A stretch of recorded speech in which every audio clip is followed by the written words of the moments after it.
You guys, I finally passed the 1,000 followers mark, which will probably not even be true by the time this video posts, but let me have my moment, okay?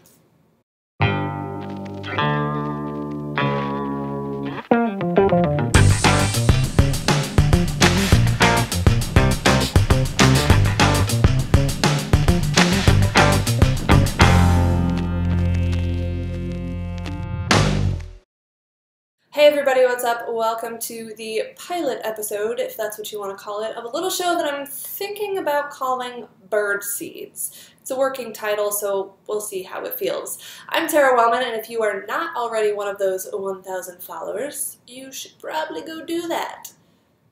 Right now is good. I mean, it's okay. I'll wait. You can just click there and go and come right back. That could be cool and keep going. Good? Yeah? Okay, good. Now that we're friends, I feel like I should probably make sure you know I am a huge St. Louis Cardinals fan. Really, I love baseball, any kind of baseball, and even more generally than that, sports. All the sports, all the time. I pretty much live and breathe sports, both professionally and personally. And 75% of that has to do with the St. Louis Cardinals. They're pretty much the love of my life. Which, now that I say it out loud, might explain some things about my actual love life. But that's a different show entirely. We don't need to go there.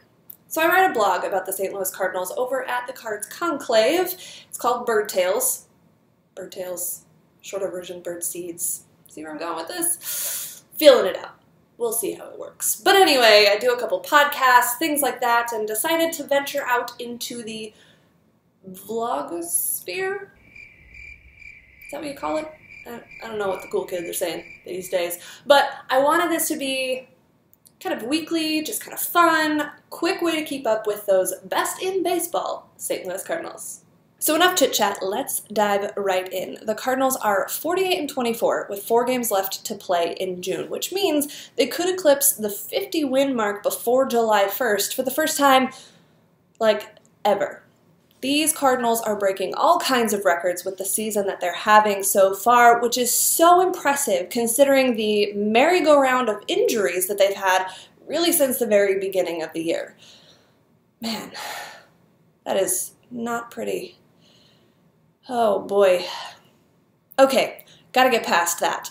Lance Lynn, of course, is off that list now after returning from the DL with the forearm tightness, soreness situation. Good to see him off of that list because he has been so impressive, not just this season, but really the second half of last season into this year has completely made over my opinion of Lance Lynn. I didn't always have the highest opinion of him, and I took some heat for that, but it was never a matter of thinking he couldn't handle being in the rotation. I just got a little bit tired of the, I don't know, breakdowns and the explosions, the linnings, if you want to call it that, and just kind of that attitude sometimes. But about this time last year, I wrote a blog post about Lance Lynn that basically said, dude, grow up. And not that I'm taking credit for it or anything, but the truth of the matter is he did. He grew out of all of those things that were irritating, and I've really grown to appreciate not only his competitiveness on the field, but the way that he handles the whole professional baseball thing. First of all, he's hilarious. Like, really hilarious.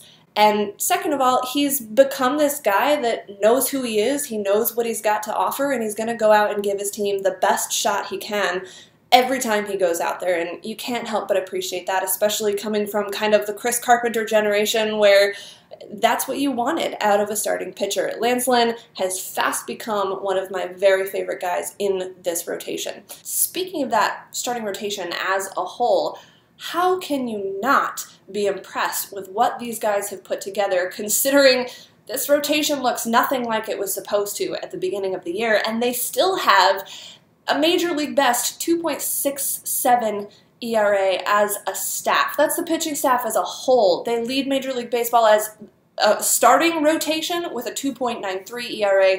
The bullpen is second, just behind Kansas City. They've kind of been flip-flopping with that KC bullpen all year, but this staff has been phenomenal. You have to give so much credit, of course, to the organization for bringing these guys in, but also to the coaching staff, to Derek Lilliquist and the guys that work with him, that work with those pitchers to get the very best out of them.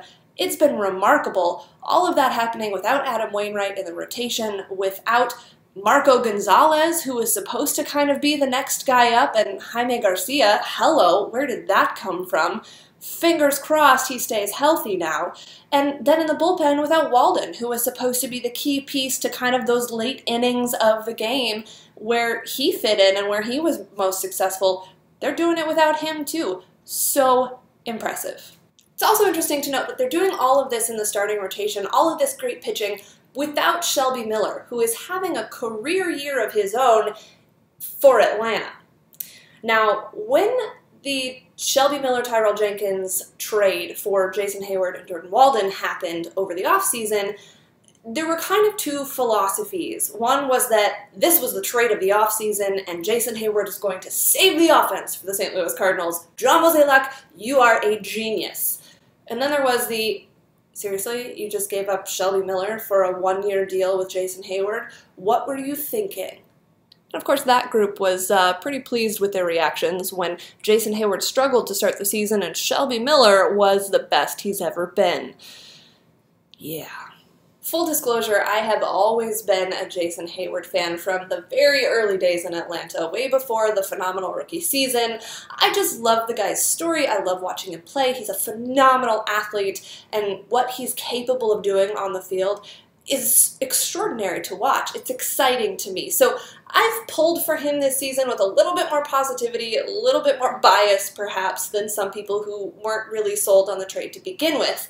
However, I just have to say, I know he started slow, but for all of you that talked in the early season about wanting him benched, wanting him sent to Memphis, wanting him traded, wanting him DFA'd, saying that John Mozeliak had made the biggest mistake of his career, where are you now? In the month of June, Jason Hayward is hitting .338 with 4 doubles, 4 home runs, 13 RBI, 9 runs scored, 3 stolen bases. And let me tell you, there's a lot that this guy does that will never show up in a box score. He is heating up at the plate, and I think it's showing in every other aspect of his game. If we can get this Jason Hayward to continue, I don't want to hear about how John Mozeliak made the worst trade of his career anymore. In fact, what I want to hear is John Mozeliak signs Jason Hayward to a long-term deal. Deal? Suffice it to say, if Jason Hayward stays this hot, Yachty finds a little more of his power stroke, Colton Wong does what Colton Wong's been doing, Matt Carpenter returns to form, oh, and by the way, Matt Holliday comes back in a week to 10 days, depending on how he feels after coming off the DL. Man, these birds could be something else, and they've already been something pretty good to this point this season. They won 5 of 6 to finish up the road trip. They come back to Busch Stadium tonight to take on the Cubs, hoping to keep that momentum going. So how about those Cubbies? Well, as exciting as this season has been for them, the Cardinals still have an 8.5 game lead at this point. So Cards have to feel pretty good about that, but don't let that fool you. This Cubs team is feisty. I mean, Chris Bryant, man. Dude's a beast. Plus, to start the series, it's Jake Arrieta against John Lackey, and Arrieta is good against everyone, but it seems like especially so against the Cardinals. Rivalry games, you know you're always going to get the best from your opponent in these games. So, gotta love Cubs Cards at Busch. Wish I could be there, but I'm not. So if you are, enjoy it for me. We'll see you next time on Bird Seeds.